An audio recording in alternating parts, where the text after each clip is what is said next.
Shalom, peuple de Dieu. Nous vous souhaitons la bienvenue dans votre émission préférée, Positivement Vôtre, sur votre chaîne préférée, Seb TV. Je suis votre âme sœur, la sœur positive. Nous recevons pour vous aujourd'hui le bishop Némi Kabeya Kissé, qui nous vient de loin. Il nous vient du Canada, il nous vient de Montréal, il nous vient des Amériques. Et il apporte une bonne nouvelle. La Bible déclare qu'une parole qui vient de loin est comme de l'eau fraîche dans le désert. Voilà pourquoi, sans plus tarder, nous allons recevoir pour vous aujourd'hui le bishop Némi Kabeya Kissé. Ne quittez pas, c'est maintenant.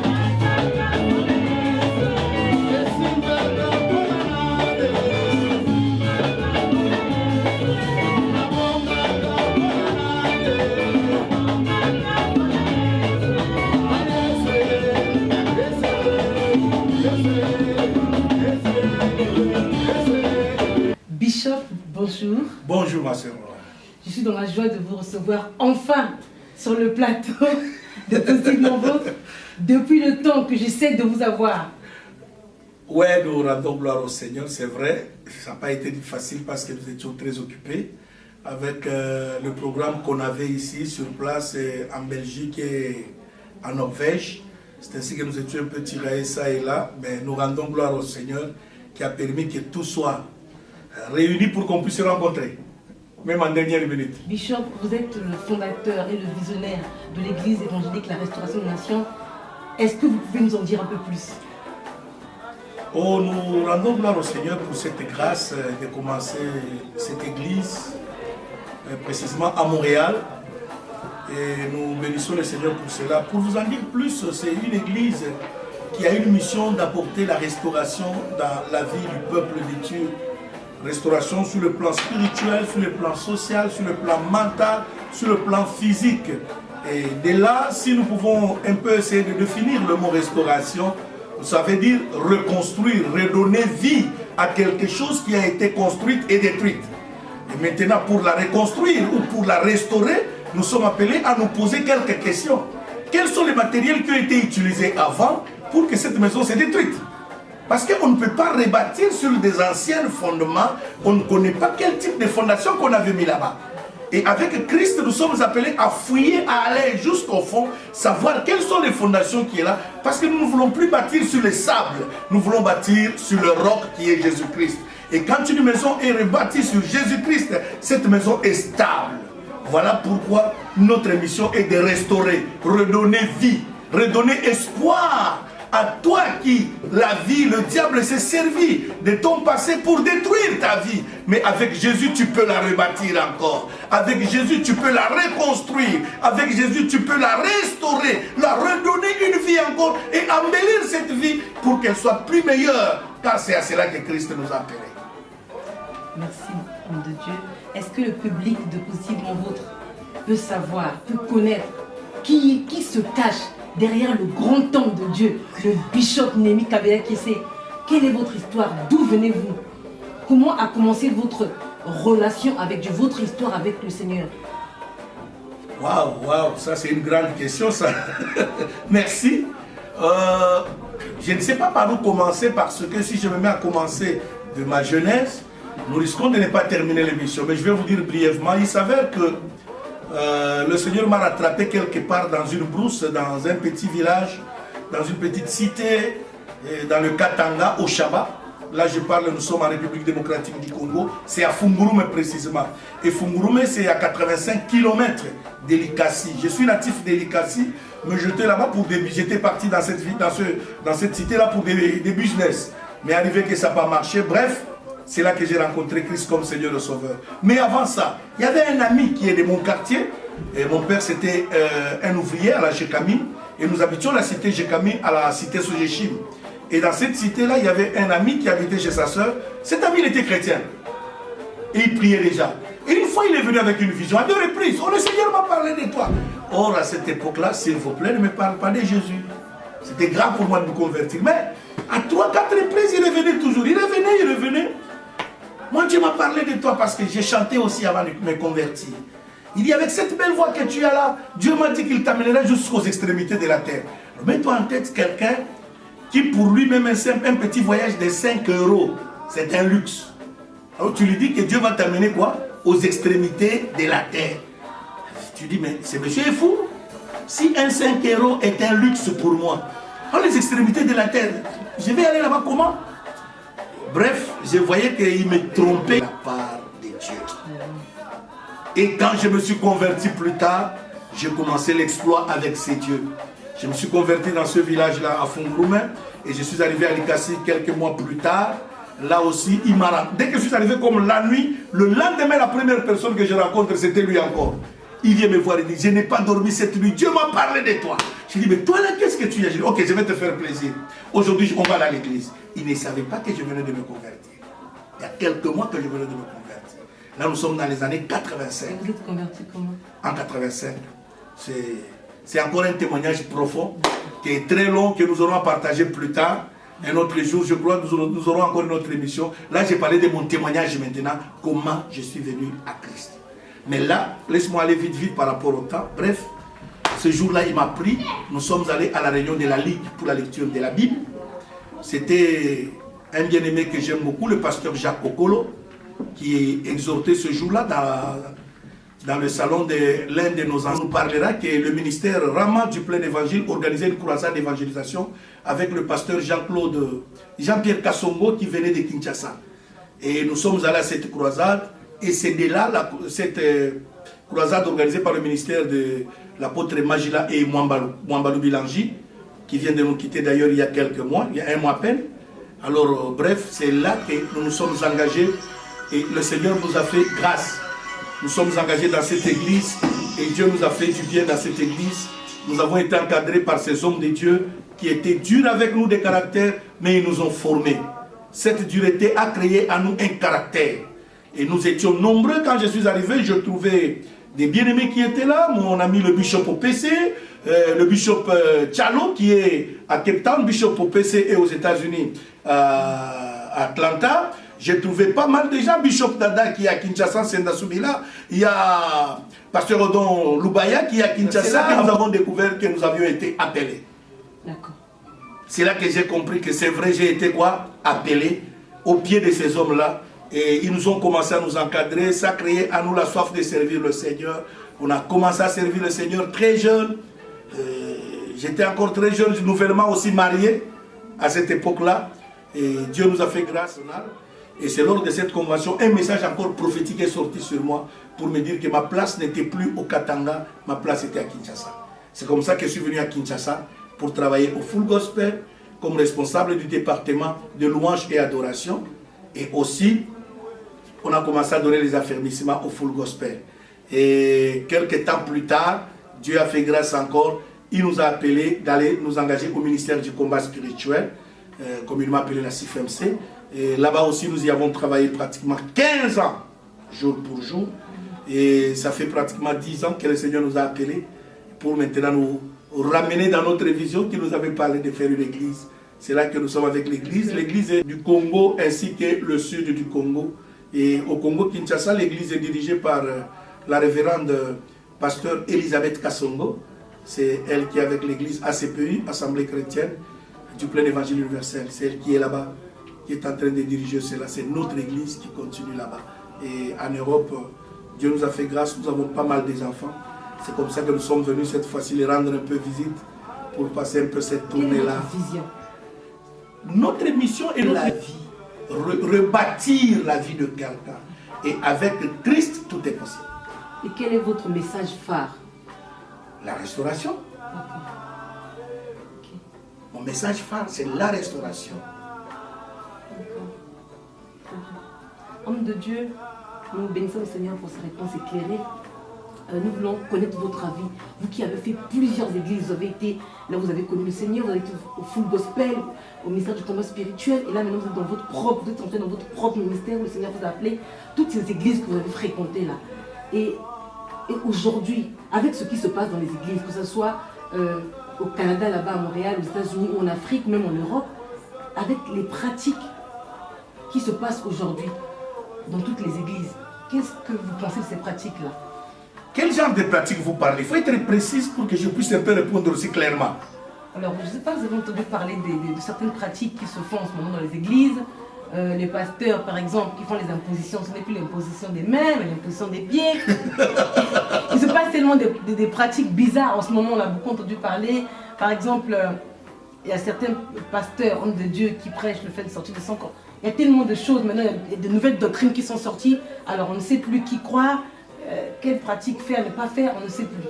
Mais le problème c'est, moi je ne condamne pas les pasteurs, je condamne les chrétiens. Or la Bible dit, vous connaîtrez quoi? La vérité. Ce verset-là ne parle pas que la personne qui connaîtra la vérité c'est le pasteur. Ce verset-là parle de tout chrétien. Donc, quand nous partons dans la Bible, je vais tirer la référence de la Bible. La Bible dit que Paul est arrivé en train d'enseigner à Bérée. Et les disciples de Bérée ont entendu Paul prêcher. Ils n'ont pas dit Amen à sa prédication directement. Mais ils sont repartis à la maison. Ils ont vérifié selon les lois de Moïse. Est-ce que ce que Paul nous enseigne est conforme à ce que nous avons comme enseignement biblique? Quand ils ont découvert que Paul n'est pas sorti hors de la Bible et qu'il était dans les écritures de la parole de Dieu, la Bible dit le lendemain ils sont venus, ils lui ont serré même la main. Ils ont cru à son message. Le problème c'est quoi? Les chrétiens, nous n'aimons pas être enseignés. Comme vous n'aimez pas être enseigné, vous aimez être à la télévision, vous aimez être à l'internet. Ce n'est pas mauvais de suivre les prédications à l'internet. Mais est-ce que vous êtes d'abord membre d'une église? Et le problème aussi c'est quoi? Nous avons pas mal de pasteurs qui n'ont jamais reçu d'appel. Là nous devons nous dire la vérité. Il y a pas mal de pasteurs qui n'ont pas reçu d'appel, qui n'ont pas de message. Et là ils sont en train, comme il s'est converti lui-même par une exhortation, et il continue à donner d'exhortation en exhortation. Or, la Bible dit, les disciples ne persévéraient pas dans les exhortations, ils persévéraient dans les enseignements. Or, pour que quelqu'un arrive, comme les chrétiens de Bérée, il faut qu'il soit enseigné. Or, quand tu es enseigné, tu ne donneras pas aussi ta tête à n'importe qui pour t'imposer. Dis-moi, quel est le verset de la Bible qui dit, vous imposerez les pieds aux gens? Ou vous ferez manger aux gens de l'herbe? Dis-moi. Il n'y a aucun verset. Donc quand un chrétien arrive à faire des choses, tu n'es pas chrétien, moi je ne te considère pas comme chrétien. Tu es païen. Donc nous ne devons pas, la Bible elle-même le dit, Paul le dit. Ne mettez foi pas à tout esprit. Ne mettez pas foi. Ce n'est pas quand quelqu'un fait des miracles, vous croyez que tous ces miracles viennent de Dieu. Non, ce n'est pas tous les miracles qui viennent de Dieu. Et laisse-moi vous dire la vérité que même les personnes, les faiseurs de miracles là, il y en a des mercenaires. Ce sont des mercenaires de Dieu. Dieu se sert d'eux, ils font des miracles au nom de Jésus, mais ils n'hériteront pas le royaume de Dieu. Alors le problème qu'il y a, c'est les chrétiens aussi, nous devons arrêter ces bêtises-là. C'est le manque de connaissance. Parce que tu ne connais pas la vérité. Tu vas aussi donner ta tête à n'importe qui. Tu ne connais pas la vérité, tu vas aussi donner ton oreille à n'importe qui va t'enseigner n'importe quoi. Mais si tu es enseigné, voilà pourquoi j'insiste sur cela. Aujourd'hui, beaucoup de chrétiens, quand on vous appelle en semaine à l'église pour venir suivre les enseignements bibliques, vous ne voulez pas. Vous voulez seulement le pasteur qui va vous faire tomber. Or, laisse-moi vous dire, dans le tomber là, ce n'est pas tous les tombés qui est biblique. Je vais vous donner d'abord 2 tombées de la Bible auxquelles moi je crois. Amen. Amen. 2 tombées de la Bible auxquelles moi je crois. Parce qu'il y a d'autres tombées que moi je ne crois pas. La même personne peut tomber lundi avec un séminaire animé par le bishop Néhémie. Le lendemain, l'apôtre Josué Mbakata vient, il prêche, toi aussi tu tombes encore. Le surlendemain, un autre prophète vient, il prêche, tu tombes. La même personne fait quoi? Tombe dans toutes quoi? Les réunions. Mais soyons honnêtes quand même, bien-aimés. C'est quel genre de tombée ça? Dans la Bible, je connais 2 tombées.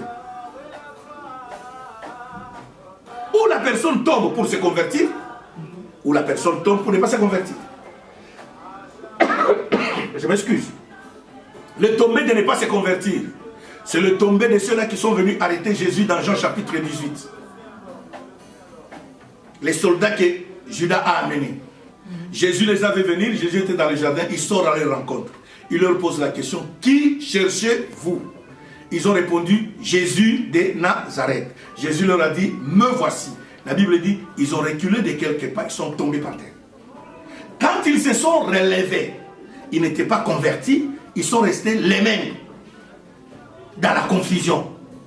Et dans cette confusion, au lieu d'arrêter Jésus qui s'est présenté devant eux, ils ont commencé à arrêter d'autres personnes. Jésus leur a dit, s'il vous plaît, messieurs, qui cherchez-vous? Oh Jésus, mais si c'est Jésus, mais voici, arrêtez ceux-là que vous arrêtez. Et ça, c'est les tombées que nous avons à l'église.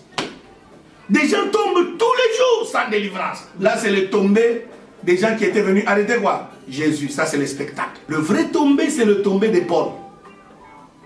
Sur le chemin de Damas. S'est rencontré avec le Seigneur. La Bible dit, il est tombé par terre. Quand il s'est relevé, il était méchant. Avant de tomber, quand il s'est relevé, il n'était plus quoi? Méchant. C'est là qu'il s'est converti. Voilà le tombé auquel nous croyons. Quand quelqu'un tombe comme ça, quand il se réveille, il faut qu'il change de comportement. Mais ce qui est mauvais, c'est quoi? Les mêmes personnes qui tombent dans nos églises, ils se mettent debout, méchants, plus méchants qu'avant encore. Plus sorcières et impudiques encore, je ne sais que ces gens. La même personne va tomber combien de fois? Arrêtons. Dieu n'est pas dans les tombées là. Des tombées comme ça, Dieu n'est pas là. C'est le spectacle. Merci homme de Dieu. Comment se porte l'église corps du Christ aujourd'hui? Bon, l'église du corps du Christ est à merveille.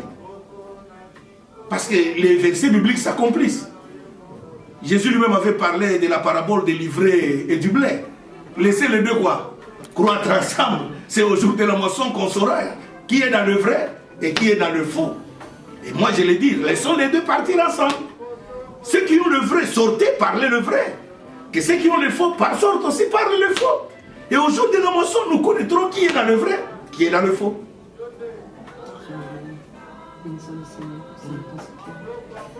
Homme de Dieu, quel est le message que vous avez envie de partager au public qui nous suit en ce moment?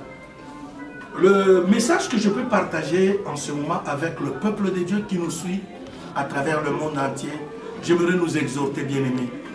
La Bible dit, il persévérait dans les enseignements des apôtres. Retournons à nos églises, retournons à nos églises. Si jamais ton pasteur n'a pas été enseigné, voilà pourquoi lui aussi n'a pas la capacité d'enseigner. Homme de Dieu, toi qui me suis, qui fais souvent des exhortations, l'exhortation ne fait pas asseoir quelqu'un dans la marche avec le Seigneur. Tu as besoin de te faire enseigner. C'est le mal d'avoir le ministère dans la rue. On ne reçoit pas le ministère dans la rue, on reçoit le ministère au pied des apôtres. Même Paul qui a rencontré Jésus sur le chemin de Damas, Jésus ne l'a pas laissé dans la rue. Jésus lui a dit, va à Damas, il y a des gens qui sont là-bas qui te diront ce que tu dois faire. C'est comme ça que le même Jésus s'est révélé à Ananias pour lui dire qu'il y a un monsieur du nom de Saul qui vient. Ananias a voulu refuser. Mais Jésus lui a dit, c'est mon serviteur. Donc, Paul s'est fait enseigner là à l'église à Damas quand il est arrivé. C'est là qu'on lui a enseigné. C'est là qu'on lui a appris. Et c'est là encore que Dieu a confirmé son message en disant, mettez-moi à part Paul et Barnabas pour le ministère que je les ai appelés. Donc le ministère, on ne le reçoit pas dans la rue parce qu'aujourd'hui, nous avons du mal à croire à tout le monde. Tout le monde sort aujourd'hui pasteur, tout le monde sort aujourd'hui prophète, tout le monde sort aujourd'hui apôtre, bishop, que sais-je encore. Nous pouvons prendre tous les noms qui sont là, mais il faut que ton ministère soit confirmé par les anciens. Cela veut dire, tu dois aussi t'asseoir. Il y en a des gens qui sautent l'étape, ils veulent aller directement à la formation académique, théologique. Ce n'est pas mauvais la formation académique, mais je préfère d'abord que ton appel commence au pied des apôtres, au pied des aînés. Parce qu'aujourd'hui, la confusion qui est dans le corps de Christ, c'est quoi? Nous avons beaucoup de serviteurs de Dieu, Melchisédek, qui n'ont ni père, ni arbre généalogique. Et là, c'est un danger pour la société. Nous le voyons dans le monde occidental où nous sommes aujourd'hui. Un enfant qui a grandi, sans père, qui a à cheval entre papa et maman, sa vie est désordonnée dans la tête. Et la vie de ces garçons-là, il peut devenir demain président de la République. Vous allez le voir, vous allez le constater. C'est les dégâts. Et même le ministère aussi, quand on n'a pas un père spirituel, à qui on doit se confier, chez qui doit aussi te réprimer que là tu as mal fait. Même l'église primitive, il y en avait. Les pierres avaient des missions, ils partaient en mission pour évangéliser. Quand ils revenaient, c'est l'apôtre Jacques qui était le pasteur. C'est à qui il faisait rapport. Parce que Pierre, quand il est allé chez Corneille, il est venu faire rapport à l'église. Il y avait des gens là. Mais toi tu fais l'évangélisation, tu prêches, mais tu n'as pas de père spirituel. C'est un danger. Même dans le séculiers, nous les voyons. Mais c'est seulement dans le monde spirituel où nous avons des rambos spirituels. Laisse-moi te dire, en matière des choses de Dieu, il n'y a pas de rambos. Voilà là où je peux dire. Merci, homme de Dieu, pour ces réponses éclairées. Avant de passer à l'actualité, j'aimerais vous demander juste... en ce moment, il se passe des dégâts dans les mariages chrétiens. Les mariages chrétiens sont très bousculés en ce moment. Les pasteurs qui disent, bon, il se passe des choses. Qu'est-ce que vous pouvez dire par rapport à ça? Mais tout ça, c'est le manque d'enseignement. Manque d'enseignement. Tu te maries sans être enseigné. C'est un dégât. Tu ne connais pas qu'est-ce que le mariage. Pourquoi Dieu a fondé le mariage. Quelle est ta responsabilité à toi l'homme. Quelle est la responsabilité de la femme. Or la Bible nous l'éclaire là-dessus. Il y a des gens qui se marient par aventure comme ça. Ils ne veulent pas aussi. Ils croient qu'ils connaissent. Non, c'est un monde autre. C'est un autre monde. On entre là-bas, messieurs et madame, et nous avons besoin d'être quoi? Enseignés. Ce n'est pas parce que tu es pasteur. Non. Quand tu veux te marier, tu es célibataire, assois-toi. Même si tu es pasteur, on doit t'enseigner qu'est-ce que le mariage. Parce que tu n'as pas été enseigné. Les conséquences, c'est quoi? Dès que tu vois une petite erreur dans ta femme, oh, elle est diabolique. Je vais aller chercher une femme du ministère. Quelle femme du ministère tu vas aller chercher? Il n'y a pas de femme du ministère. C'est celle-là la femme du ministère.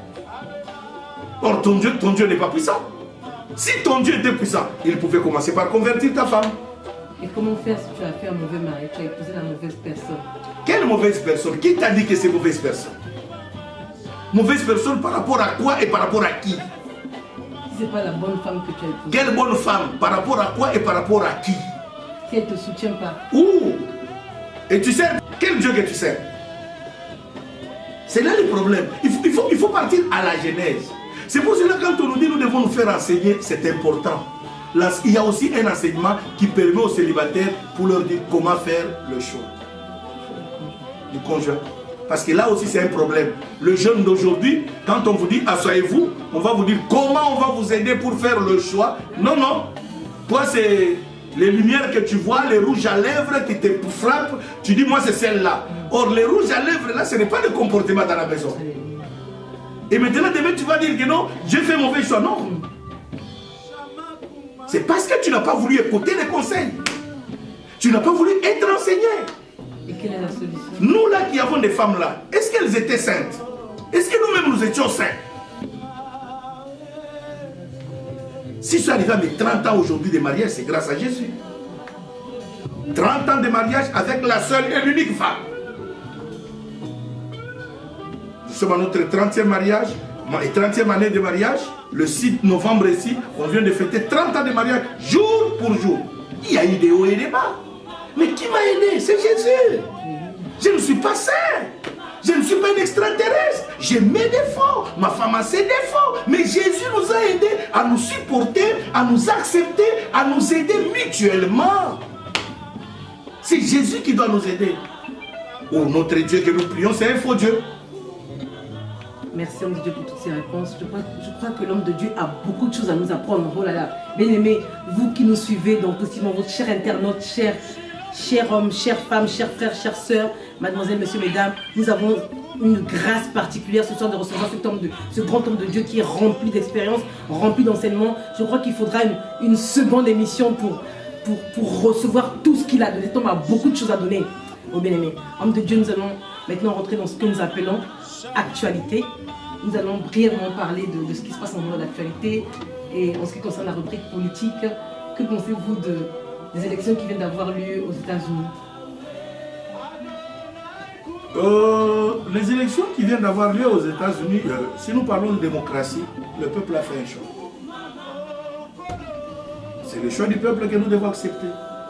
Le peuple a choisi et nous nous soumettons à ça. Vous savez, en matière de politique, moi je ne suis pas un politicien, moi je suis un chrétien. C'est un devoir aussi civique d'aller voter. Et je dois voter selon mes convictions, la personne qui doit me représenter. Si Dieu a fait le choix sur ce monsieur-là, je ne peux que me soumettre à ça. Même si ce n'est pas celui-là que je voulais qu'il soit là. C'est Dieu qui décide qui sera le président demain.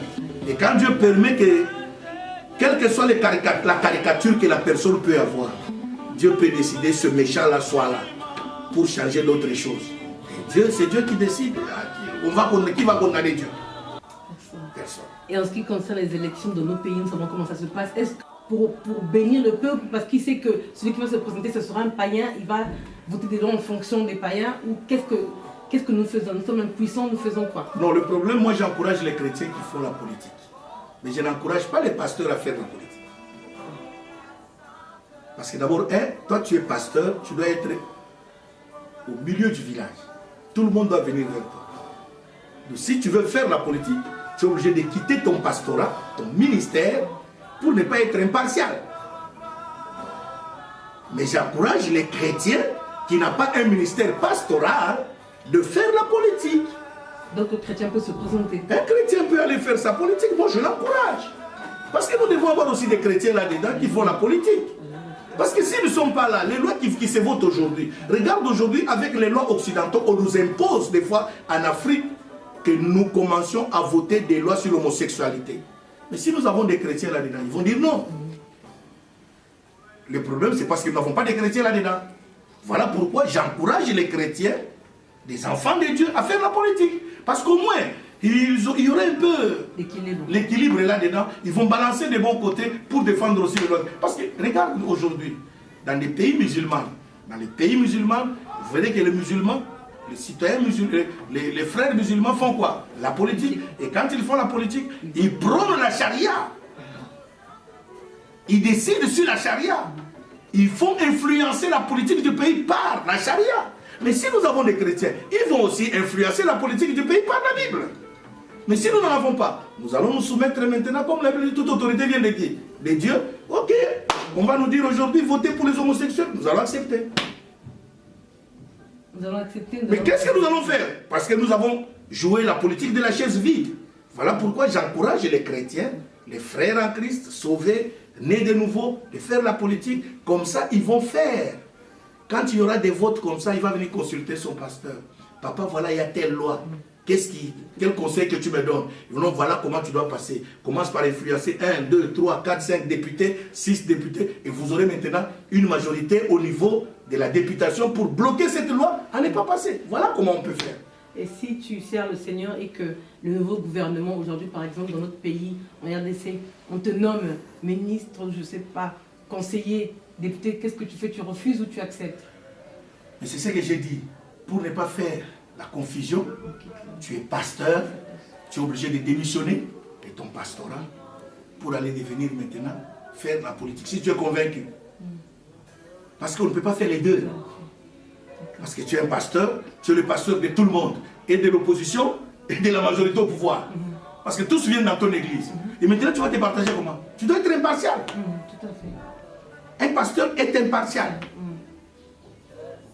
On ne peut pas non plus conseiller à ses ouailles de voter telle ou telle personne. Non. Ça c'est... Tu parles, toi tu donnes la parole de Dieu. C'est que chaque personne avec sa conscience face à la parole de Dieu, il doit savoir comment faire. C'est pour cela même, dans l'église, nous devons tenir aussi des conférences pour éduquer le peuple de Dieu, qu'il sache comment faire même le choix, comment voter aussi. Voilà un peu ce que nous pouvons dire. Oh, bénissons le Seigneur pour toutes ces choses. Homme de Dieu, nous vous remercions pour toutes ces réponses éclairées. Je pense que nous sommes arrivés à la fin de notre émission. Qu'est-ce que nous pouvons dire? Le mot de la fin. Quel est le mot de la fin? Le mot de la fin, nous invitons le peuple du Congo, parce que là, je descends au Congo. Et je serai à Pointe-Noire et à Brazzaville. J'ai 2 conférences à Brazzaville et à Pointe-Noire. J'invite le peuple du Congo qui nous suit. À Pointe-Noire, la semaine prochaine, nous serons là, ça va chauffer. Vous serez chez quel pasteur à Brazzaville? À Pointe-Noire, nous serons chez le pasteur Jean-Pierre Matola. Et assemblée là-bas, nous serons là-bas de jeudi à dimanche de la semaine prochaine. Et nous vous invitons beaucoup à cette conférence, le thème « Que l'on sache que tu es Dieu ». Et la semaine d'après, je serai à Brazzaville. La première semaine, la deuxième, je serai à Brazzaville chez le bishop Armand Djembo. Là-bas aussi, je tiendrai une conférence pendant 6 jours successifs. Et la semaine d'après, je serai aussi encore à Brazzaville dans l'église du pasteur Richard Fila. Là-bas aussi, je tiendrai encore une conférence que nous vous invitons tous, vous tous qui nous suivez, qui êtes en Afrique, plus précisément au Congo-Brazza. Retrouvons-nous dans ces conférences et vous ne serez jamais déçus. Je crois qu'il y a des affiches qui se passent déjà sur le Facebook, sur notre page, même sur la page de cette chaîne. Je crois qu'ils auront l'amabilité de publier ça aussi pour inviter le peuple de Dieu à nous suivre partout là-bas. Que Dieu vous bénisse et merci pour votre invitation. Dans votre église à Montréal? À Montréal, mon église se trouve sur la boulevard P9 au 2587, boulevard P9, non loin du métro P9, et nous nous réunissons le mercredi, le vendredi de 19h à 21h et le dimanche de 10h à 12h30. Que le Seigneur vous bénisse et venez nombreux là-bas à Montréal, à l'église La Restauration des Nations. Vous serez bénis et vous ne serez jamais déçus. Que Dieu vous bénisse. Voilà un peu ce que je peux dire. Bien-aimés dans le Seigneur, vous qui nous suivez, chers auditeurs, chers frères, chères sœurs, mesdames et messieurs, mesdemoiselles dans le Seigneur, nous vous remercions d'avoir suivi cette grande émission avec ce grand homme de Dieu, le pasteur Némi Kabea-Kessé, qui nous vient de Montréal, là-bas au Canada, en Amérique. Vous avez vu, il a beaucoup de choses à enseigner aux hommes de Dieu, aux femmes de Dieu et au peuple de Dieu. Alors, nous espérons le recevoir une prochaine fois. Là, il va faire sa tournée, il a fait sa tournée européenne, il va faire sa tournée africaine et ensuite, il reviendra chez lui en Amérique. Et nous espérons qu'après, il pourra revenir de nouveau en France pour édifier une fois de plus le peuple de Dieu dans notre émission préférée, Positivement Vôtre, sur vos chaînes préférées, Sef TV. Nous bénissons le Seigneur, nous vous remercions de nous avoir suivis, nous vous souhaitons la bonne soirée et nous vous disons à bientôt. Shalom.